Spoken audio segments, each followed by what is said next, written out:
Now your goal, step by step, use the sheet that I gave you, step by step. You want to keep everything to one side, to the left side. Keep the 0 on the right side. Sure? It's beautiful. I don't want you falling asleep though. Okay. So get everything to the left side, which it is. Second thing we had to do is make the left side one term. This is now like an expression, so we cannot get rid of that denominator. Find a common denominator, x plus 2, and convert to numerator. If it's helpful, do this. X plus 2. Okay, maybe not. Let's try this again. I should just do this and I forget to do this.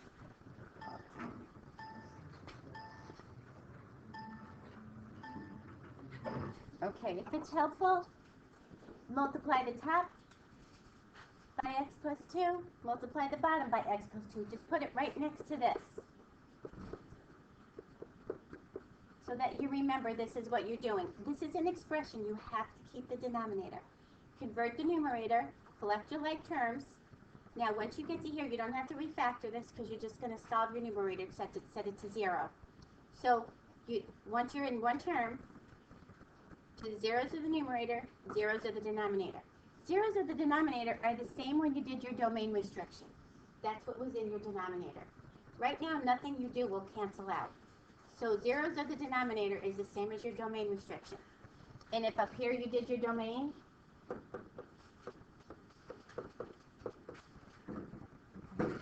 so here is your zeros of the denominator. And here's your zeros of the numerator. Put these on a number line. You've got a -2 and a 3. Your denominator always has to be open, because you can never have a 0 in the denominator. The numerator will depend on if this has an equal sign. If that has an equal sign, yep, then I'm going to close it. If it doesn't have an equal sign, leave it open. You have to put this in your calculator. So you're going to pull this over. Now remember the other day, Friday, I said you can actually put both of them in your calculator, and you can make sure that you did it right. So let's put the original one, as long as everything is to one side. You have to have everything to one side. Let's put your original one in your calculator.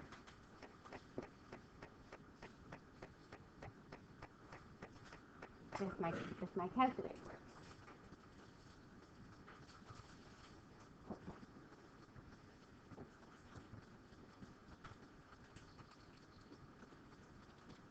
If you see me put anything in wrong, or I'm moving along and it didn't put what I wanted it to, stop me. Because this calculator is a little whack. So we put everything in. Now, if you want to make sure that you did if you got one term the right way and converted everything, put that in y2. They have to be the same exact function. You didn't change it, you just modified it. You made it look a little different. But it has to be the same one. So if you want to, at this point, put it in here. And it's a good way to check it.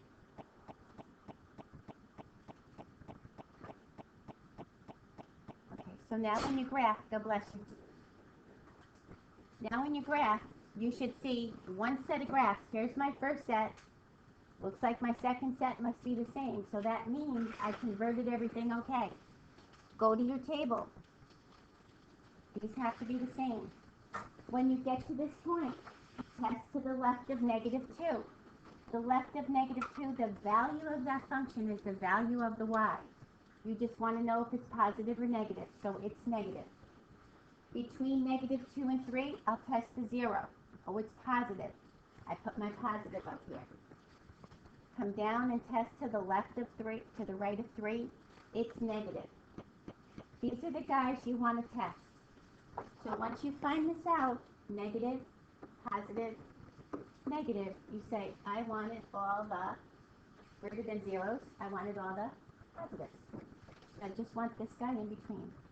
Interval notation, the 3 gets a hard bracket. Okay. Make sure you follow the steps. Stay consistent.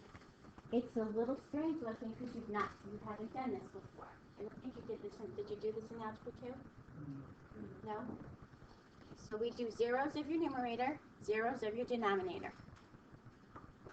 As we move along with this course, when we're able to reduce one of these, then we get what's called the point of discontinuity. It's a little point that we can't use, but the rest of it looks like it's continuous. So we do a whole lot more with these guys. So you're going to see these again. So make sure you're comfortable with them. Okay. Number 2, move everything to one side. First step. Second step, find your common denominator. The common denominator, I need this one, I need this one, and the 1 is cool. So over everything, I can put, if you wanted to, do this, x minus 2 times x plus 3. Just multiply this guy by x plus 3. X minus 2, x plus 3, this guy needs an x minus 2. Top and bottom. This one, you're going to have to multiply top and bottom by x minus 2, x plus 3. It converts everybody to the same denominator. Watch this negative sign. You're going to have to distribute this first, and then you're going to have to distribute your negative sign, because it subtracts the whole thing. So if you didn't get the right answer, check to see if that was the spot. Collect your like terms. These are coming out.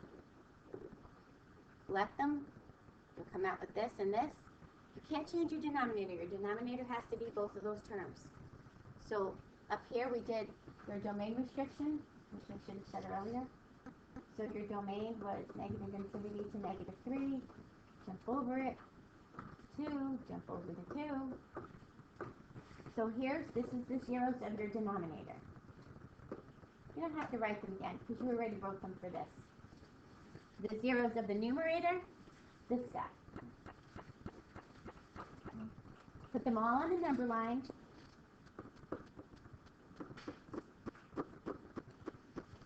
The zeros of the denominator, again, have to be open. These guys have to be open circles. This one depends on if there's an equal, so we can make that one closed. Again, you're going to graph it, and you're going to check. This is why I say don't put the 0 on your number line. A lot of kids like to put the 0 because it kind of gives them a reference to, okay, now I just changed to the positives. Don't put the 0 there, because then you're going to look at another interval. So check to see.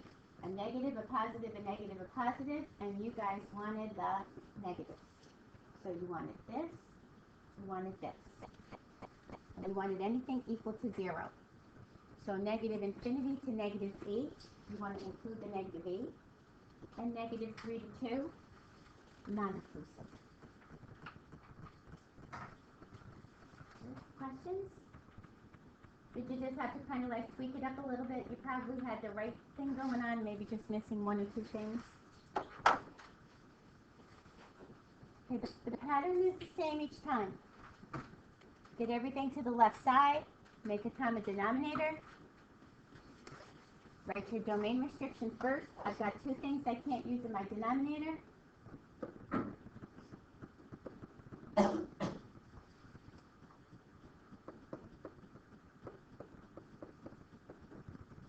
and those also are the zeros of my denominator.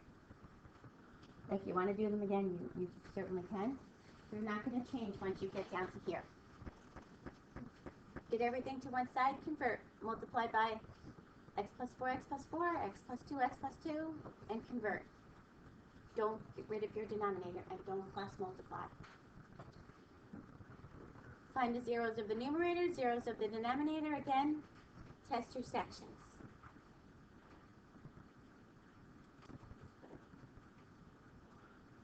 Tell me any questions? It's different. It's a little different than what you've done.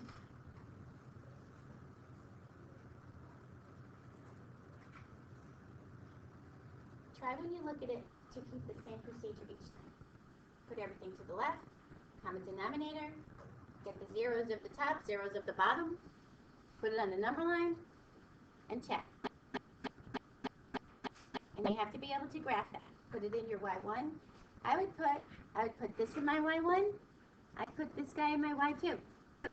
First, make sure that you did everything correctly, because if you didn't do it correctly, the answer is wrong already. So test them both at the same time. It gives you the intervals and it tells you that you did it correctly.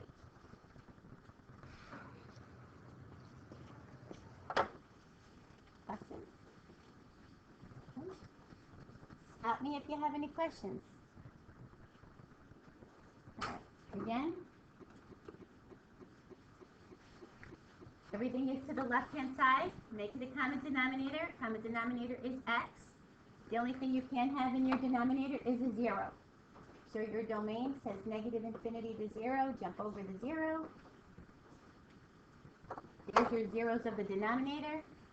And your zeros of the numerator, whether you factor it or whether you set this to 0 is fine. Just remember, when you take the square root, you get a plus or minus. Even on the 1. So section your pieces off and test. Kind of like the same testing for a quadratic inequality. You're testing, are you greater than 0 or are you less than 0? Are you positive or are you negative?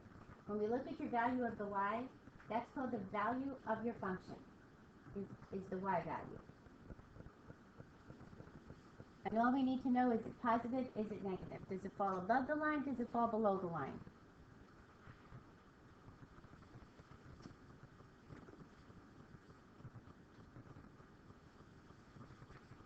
Okay. Yeah?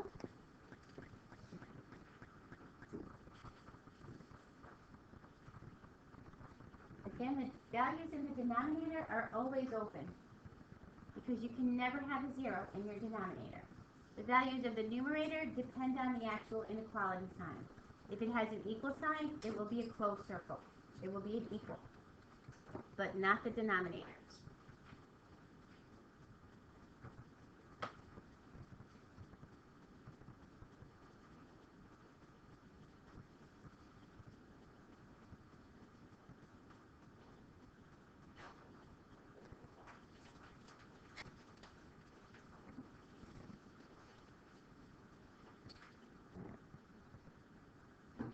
Again, take a look at your denominator. You can't use a 1 or a negative 1. So your domain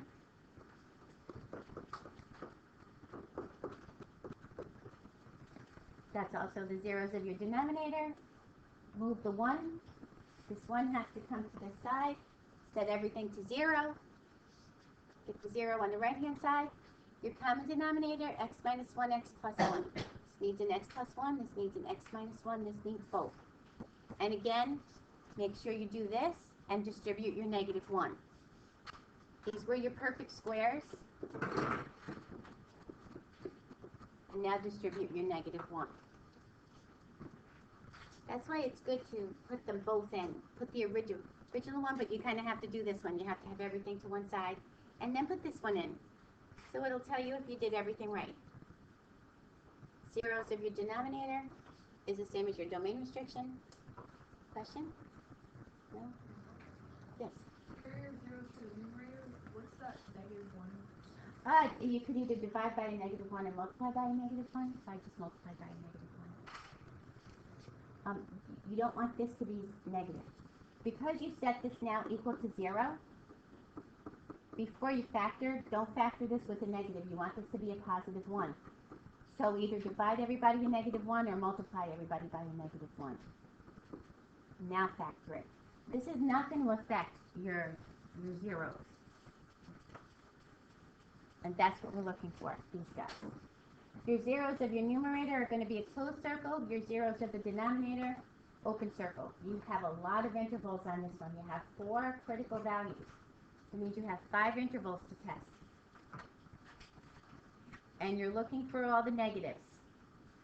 As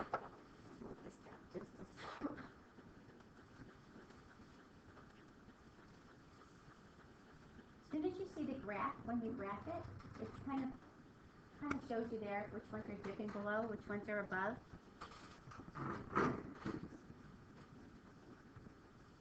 This is a big one.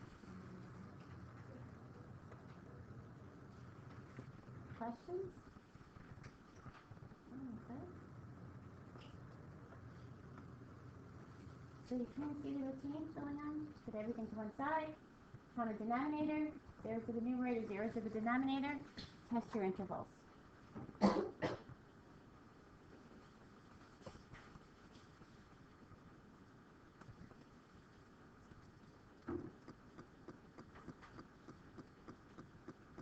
This guy, get the 4 over. You have 2 without a denominator, put them over 1, it makes life easier. Your common denominator, x minus 1.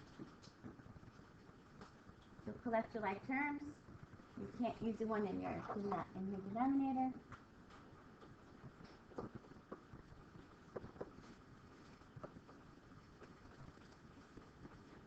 Zeros of your numerator.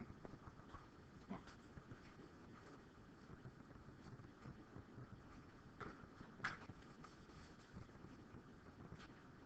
And yeah, you're going to still get cases where one's a closed circle, one's an open circle, so one's going to give you a soft bracket, one's going to give you a hard bracket.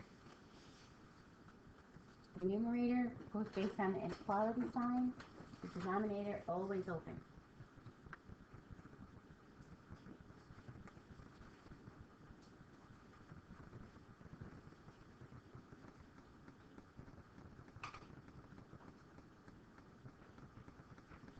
So I'll be quiet.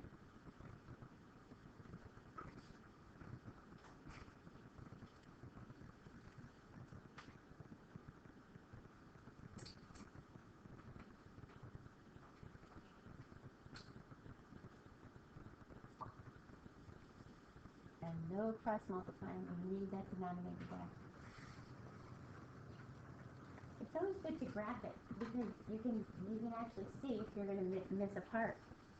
If you got rid of your denominator, you would miss that piece of that graph where those critical values are. And the last one, again, get it to one side. You've got 2 factors for your common denominator. Select your like terms. Zeros of your numerator, zeros of your denominator. And again, your domain. I didn't ask you to write the domain, but you wrote the domain. You do have to do this because this is zeros of your denominator. God bless you.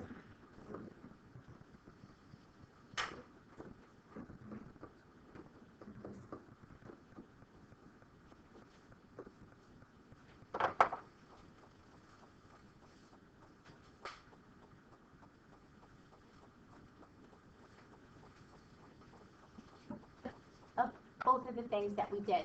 We did domain restrictions, and we did inequalities, we did radicals. So this kind of combines a bunch of different things. So we're putting a quadratic under a radical. So normally a quadratic does not have a domain restriction. A radical does have a domain restriction. Again, this is understood to be a 2. So any even radical, any even indexed radical will have a domain restriction because what can you not have under that radical?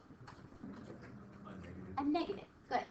If it's a cube, any odd one will have no domain restriction because you can do a negative times a negative times a negative to give you a negative. So what we have here, if you graph this first, and it's nice to kind of graph it to see what it looks like.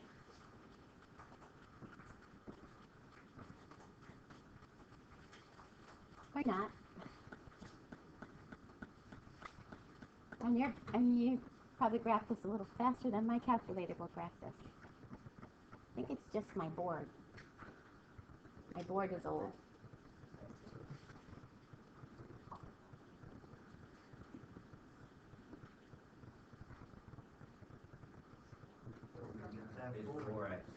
It's 4x squared. Thank you.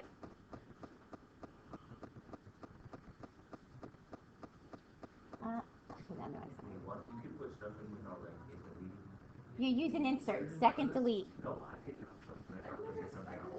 Second delete. Just put it on. I put it on the wrong number. If you put it on, say the X, and you do second delete, then it'll insert right in front of it. See, you learned something new today. Yes, you do. Ah, nice one. Stick graph. You got press like a little bit under it. Okay. All right, so we see a little bit of a problem, right? Yeah. We see a little bit of a problem. So I'm okay with this part right in here, but I'm not okay with this part over here. And if I look at this, see, you'll see errors. If I go too far to the left, you'll see all the errors. And if I go too far to the right, you'll see all the errors. So what's causing this is your radical sign. So we are going to take this guy out of here, and we're going to say, I can have a 0, but I can't have anything negative. So we're going to set this to greater than or equal to 0. Just take whatever's under the radical. This is a radical restriction. We're going to take it and we're going to set it greater than or equal to 0. Now this gives us a quadratic inequality. So a quadratic inequality says, find me the critical values. Set this equal to 0. You have a couple ways you can do this. You could either factor out the 4. You could factor them both as perfect squares, whichever way you like to do this. If you want to divide everybody by a 4, so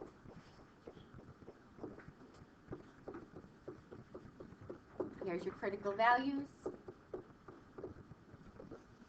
Okay. And now, again, you have a couple of different ways you can do this. They're going to be closed because all I have is a restriction about the radical, no denominator. Now, when you looked at your calculator, you notice that it went like this. It goes down this way. Or just kind of look in your calculator and do the integrals that way. If you prefer to do that, go to your calculator and say to the left of -4. What do I have to the left of -4? I have an error. I have a 0. There's my 0. To the left, I have an error. To the right, I have an error. So the only place that I'm positive is smack in the middle. Or if you superimpose your quadratic on top of this, this is turning down because the coefficient of x squared is negative. So it's turning down, and you want the positive guys. You just want in here. So your solution is from -4 to +4. That's where your domain is going to fall in between. From -4 to +4. We took a quadratic and we put it under a radical.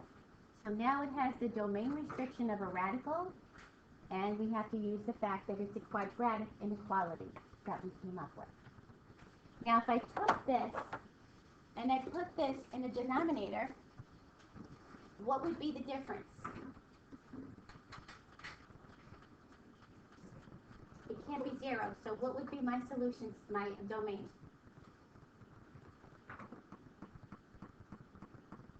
Do you know what I mean? So it can't be 0, so this bracket tells me it could be equal to 0, right? So it can't be 0, so I just say, okay, it can't be 0. I didn't change the problem itself, right? I just said, don't set this greater than or equal to 0, just set this greater than 0. So the only problem it's going to give me is this now is going to be open. So I'll have a soft bracket. So we're using a quadratic inequality as a domain restriction under a radical and in a denominator under a radical. It just kind of combined it a little bit, so I thought let's take a look at this separately.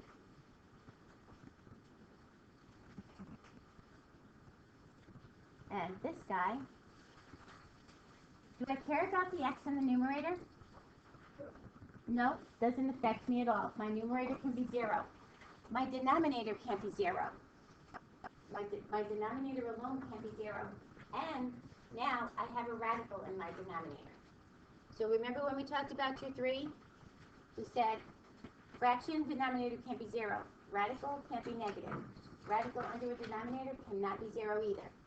So we're going to take this and we're just going to set this greater than 0. Your answer is not x is 3, x is -3 for a domain restriction. So watch the quadratics. A quadratic inequality says, okay, factor.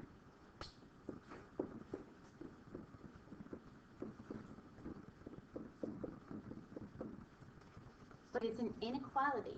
So there are more values than just plus or minus 3, just like the last one we did. So now, at my -3 and my +3, this time it's open because now I cannot have a 0 in my denominator.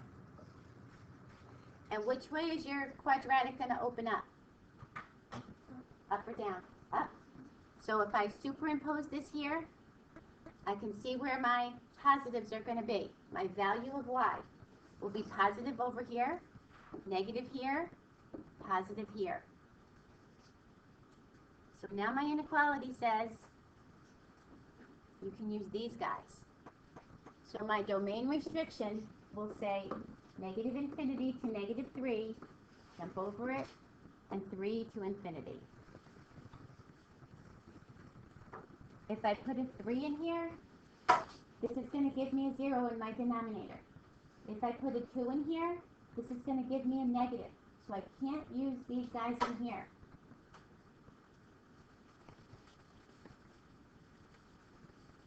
See the difference? So we just took a quadratic and we put it under a radical. One opened up, one opened down, so that makes a difference which way they're opening, a max or a min.